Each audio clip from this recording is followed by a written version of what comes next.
So hey guys, welcome again to MS Football Hub and Daily Football News. So guys, कल रात UCL का final हुआ जिसमें Barcelona खेल रहे थे। सिर्फ बार्सिलोना नहीं बल्कि जितने भी यूसीएल के टीम्स थे सारे टीम्स एक साथ यूसीएल के लास्ट लीग स्टेज मैच खेल रहे थे। एंड आप अगर टीम्स के नाम देखोगे तो आपको मिलेगा 36 टीम्स, यानी कि टोटल 18 गेम्स एक साथ चल रहा था कल रात को। एंड इन 18 गेम्स के हाथ में 24 टीम्स के भविष्य लिखने वाला था। एंड उनमें से कुछ टीम ऐसे थे जो टॉप 8 पोजीशंस पे थे एंड कुछ टीम ऐसे थे जो टॉप 8 के बाहर थे लेकिन 24 पोजीशन के अंदर थे। एंड कुछ टीम ऐसे थे जो कि 24 पोजीशन के बाद थे।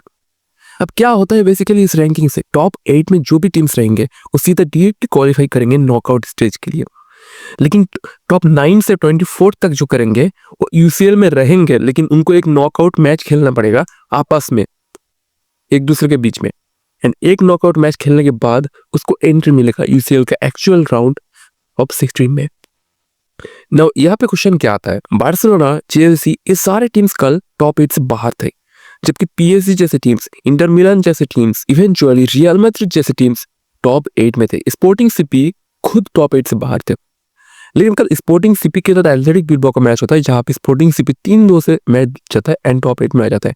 एंड सबसे हैरान करने के लिए बात क्या है पता है, बार्सिलोना जिस टीम के हम फैंस है, सपोर्टर्स है, बार्सिलोना जो कि फर्स्ट हाफ में 5 मिनट के अंदर एक गोल खा चुका था, वो टीम अल्टीमेटली जाके 4-1 से मैच जीतता है एंड वो टॉप 8 में आ जाता है। लेकिन ये बड़ी खबर नहीं है, बार्सिलोना आया ये तो भाई खुशखबरी ऑब्वियसली है, लेकिन साथ ही साथ हमारे पड़ोसी को भाई जगह नहीं मिलता टॉप 8 में। भाई नहीं, मतलब हंसने वाली बात नहीं है भाई, मजाक से हट के ठीक है, हंसने वाली बात नहीं है भाई, मतलब सबके साथ होता ही है सब चीज। एंड अनफॉर्चुनेटली इस बार रियल मैड्रिड के साथ हो चुका है, रियल मैड्रिड के साथ हर बार ही होता है। एनीवेज, तो रियल मैड्रिड आज 2 गोल मारता है जो कि एम्बापे मारता है एंड उसके साथ उसको दो रेड कार्ड फ्री मिलता है। फिर रॉड्रिगो का रेड कार्ड फ्री मिलता है एंड उसके साथ राउल असेंसियो जो कि उन लोगों का मतलब बेस्ट प्लेयर है, one of the best player है, सर्जियो रामोस है, सर्जियो रामोस रियल मैड्रिड के फैंस के हिसाब से उसको रेड कार्ड मिल जाता है। इनवेज रामोस भी इतना लाइव में रेड कार्ड नहीं उठाया जितना हमारे एसेंसियो भाई ने एक हफ्ते में उठा लिया, शायद एक साल में उठा लिया ऐसा। एंड बेनफिका 3-2 में मैच जीत रहे थे, लेकिन बेनफिका को एक और गोल चाहिए था भाई ये मैच जीतने के लिए। एंड बेनफिका क्या करते पता है, जोसे मोरिनो भाई साहब हमारे जो कि बेनफिका का हेड कोच हो, जो कि रियल मैड्रिड का एक्स हेड कोच है, वो बोलता है भाई कि सारे प्लेयर्स आगे चले जाओ बेनफिका के, क्योंकि रियल मैड्रिड को भाई एक गोल चाहिए था मैच को ड्रॉ करने के लिए और उसको टॉप 8 पे जगह मिल जाता, मैनचेस्टर सिटी नीचे खिसक देता। एंड बेनफिका को भी एक गोल चाहिए था भाई गोल करने के लिए, तो भाई बेनफिका को टॉप 24 में जगह मिल जाता। अब यहाँ पे हमारे जोसे मोरिनो भाई सब क्या करते हैं कि भाई गोलकीपर को भी ऊपर भेजते हैं, जाओ भाई तुम भी जाओ ऊपर, मतलब पूरा बिल्कुल गोल पोस्ट वगैरह खाली है बेनफिका का एंड कॉर्नर मिलता है बेनफिका को। अब यहाँ पे अगर रियल मैड्रिड को बॉल विन करते हैं एंड सीधा शॉट करते हैं गोल में तो गोल हो जाता, क्योंकि कोई रोकने वाला बंदा नहीं है। एंड अनफॉर्चुनेटली ऐसा पॉसिबल नहीं हो पाता है। जिस गोलकीपर को भेजा गया था ऊपर, उस गोलकीपर के हेडर के द्वारा भाई गोल होता है एंड बेनफिका 3-2 से मैच को 4-2 में तब्दील करता है एंड बेनफिका क्वालिफाई हो जाता है यूसीएल नॉकआउट स्टेज के लिए। राउंड ऑफ 16 के लिए तो नहीं होता बट नॉकआउट स्टेज के लिए तो भाई एटलीस्ट क्वालिफाई हो जाता है। एंड यस, रियल मैड्रिड खुद राउंड ऑफ 16 के लिस्ट से बाहर हो जाता है एंड नॉकआउट स्टेज में चला जाता है। सो गाइस, यही था कल की कहानी। लेकिन बार्सिलोना के साथ एक्चुअली में हुआ क्या, उसके बारे में मैच डे ब्रेकडाउन करते हैं, ठीक है। अब देखो गाइस, बार्सिलोना में बहुत सारे ऐसे सिनेरियोस बन रहे थे फर्स्ट हाफ में कि भाई बार्सिलोना गोल खाने वाले ऑलमोस्ट एंड 2 मिनट में गोल खा भी जाते हैं बार्सिलोना। लेकिन उसके बाद से बार्सिलोना बहुत ज्यादा कोशिश कर रहे थे गोल करने के लिए, लेकिन पूरा फर्स्ट हाफ में एक भी गोल बार्सिलोना को नहीं मिलता है। अब अगर हर एक प्लेयर की इंडिविजुअल परफॉर्मेंस की बात करो तो भाई किसी से गलती नहीं हो रहा था, हर एक प्लेयर अपना मेहनत ठीक से कर रहा था, ढंग से कर रहा था, लेकिन आप टॉप इतना अच्छा डिफेंडिंग कर रहे थे भाई एफसी कोपेनहेगन वाले कि हमें गोल नहीं मिल रहा था। एंड ये गोल अपने होम स्टेडियम पे हो रहा था, लेकिन ऐसा फील हो रहा था कि कहने की कोपेनहेगन के होम स्टेडियम में हो रहा है। लेकिन हाफ टाइम के बाद जहाँ पे हम लोगों को कोई प्रॉब्लम नहीं दिखाई दे टीम में, वहाँ पे हांसी फ्लिक ने एक बड़ा स्टैंस लिया।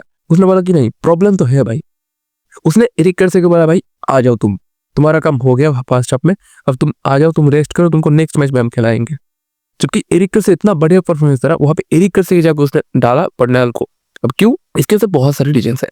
बर्नाल एक बॉल रिसाइकलर है, मैंने इसके पहले मैच आपको कहा था कि बर्नाल आपको केओस मिडफील्ड देगा, बर्नाल आपको वो मिडफील्ड नहीं देगा जहाँ पे आप कंट्रोल करोगे मैच के।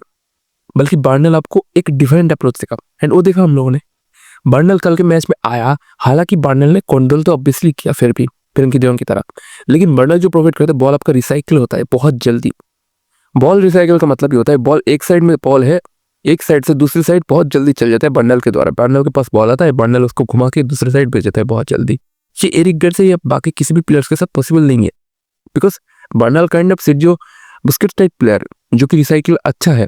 तो बर्नल क्या करते हैं, बॉल को इधर उधर रिसाइकिल करता रहता है, एंड इसी के चलते हमें स्पेस क्रिएट होता है एफसी कोपेनहेगन के डिफेंस में, जहां से हमको गोल मिलता है।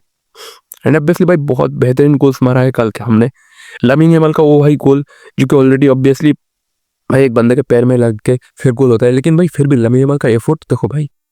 इवेंचुअली लामिन यमाल ने भाई लेवेंडोव्स्की का जो फास्ट गोल है वो भी करने में भाई इतना बढ़िया हेल्प किया।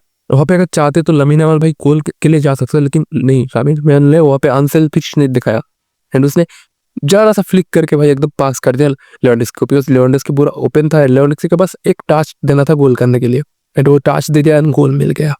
दूसरी तरफ अगर रफीना की बात करो तो भाई बढ़िया गेम किया रफीना की तरह भाई, इतना इंटेंस प्रेस कर रहा था बंदा, डिफेंस में की हेल्प कर रहा था जिस तरह से भाई, मतलब रफीना के जैसे कोई प्लेयर्स भाई हम लोग को नहीं मिलेगा बार्सिलोना में एज ए कैप्टन। ऑब्वियसली बाद में रोनाल्डो आ रहा हुआ था, जेरार्ड मार्टिन को सब किया जाता है, कासाडो आता है, फिरमिन लोपेस का आउट किया जाता है, ओल्मो का आउट किया जाता है, एंड भाई ओल्मो का गेम भी कल बढ़िया था, फिरमिन लोपेस का गेम भी बढ़िया था। कल सारे प्लेयर्स ने बढ़िया खेला भाई। एक तो ड्रॉबैक जो मुझे लगे किसी प्लेयर्स के द्वारा, तो आई थिंक वो मैं कहूँगा यस ओल्मो के द्वारा ही थोड़ा बहुत ड्रॉबैक देखने को मिला, एंड इस जेरार्ड मार्टिन के द्वारा थोड़ा बहुत भाई ड्रॉबैक देखने को मिला, बिकॉज जेरार्ड मार्टिन बहुत जगह पे मतलब बॉल वो सीधा मतलब सामने मारने से ज्यादा भाई वो आउट वगैरह कर रहे थे, एंड पैर उतना सही नहीं है उसका, ऐसा लग रहा था। एंड अगेन भाई जोआन गार्सिया की बात करना पड़ेगा, जोआन गार्सिया ने जो दो बड़े बड़े हमें बचाया ना भाई, मजाक से हट के भाई, वो अगर नहीं होता ना तो भाई ये मैच भाई कसम से हम हार रहे होते। हालांकि भाई पहला गोल जो है वो भी उसकी वजह से पड़ा, एंड सेकेंड में भाई एक बार और एक गोल हम लोग खा लिए थे उसकी वजह से, बिकॉज वो मतलब हाथ से सेव नहीं कर पाए, क्रॉस को पकड़ नहीं पाए, सही से एंगल नहीं बैठा, लेकिन अल्टीमेटली ऑफसाइड के चलते भाई गोल रोल आउट हो चुका है, एंड यस मैं कहूंगा कि ऑफसाइड था। तो भाई एनीवेज गाइस, तो ये था कल का मैच, एंड यस हमारे दोस्त रियल मैड्रिड अब टॉप 8 से बाहर हो चुके हैं, एंड हम टॉप 8 में के लिए क्वालिफाई हो चुका है। अभी ये इतना इंपॉर्टेंट क्यों है भाई, मैं मानता हूँ भाई कोई शायद नॉकआउट स्टेज मैच खेल लेता तो शायद हम जीत भी जाते, लेकिन भाई एक एक्स्ट्रा गेम हम लोगों को नहीं खेलना पड़ेगा। कितना ज्यादा मायने रखता है आपको पता है, हमारे प्लेयर्स चूंकि ऑलरेडी टायर्ड फील कर रहे हैं, उनको एक कप रेस्ट मिलेगा तो कितना अच्छा होगा हमारे टीम के लिए, जहाँ पे रियल मैड्रिड के लिए वो नहीं होगा, बाकी टीम्स के लिए वो नहीं होगा, एटलेटिको मैड्रिड के लिए वो नहीं होगा। एंड ये कौन कौन टॉप 8 में क्वालिफाई किया तो उसके बारे में बात कर लेते हैं। तो आप लोग देख सकते हो यहाँ पे आर्सेनल टॉप है, बायर्न म्यूनिख क्वालिफाई कर चुके हैं, लिवरपूल क्वालिफाई कर चुके हैं, टोटेनहम क्वालिफाई कर चुके हैं, Barcelona, Chelsea, sporting CP, Manchester city ये सब क्वालिफाई कर चुका है।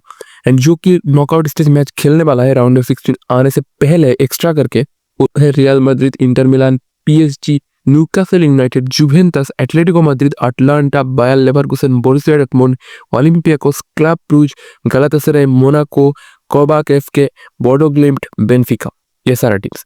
एंड जहाँ पे पीएसजी की बात हो ही रहे तो भाई पीएसजी का कल मैच हम देख रहे थे, एंड बार्सिलोना के टॉप टैलेंट जो फर्नांडिस जो पीएसजी में खेलने वाले थे स्टार्टिंग में, वो भाई कल स्टैंड से मैच देख रहा था, पता नहीं क्यों, मतलब सब्स्टिट्यूट भी नहीं रहा उसको यार।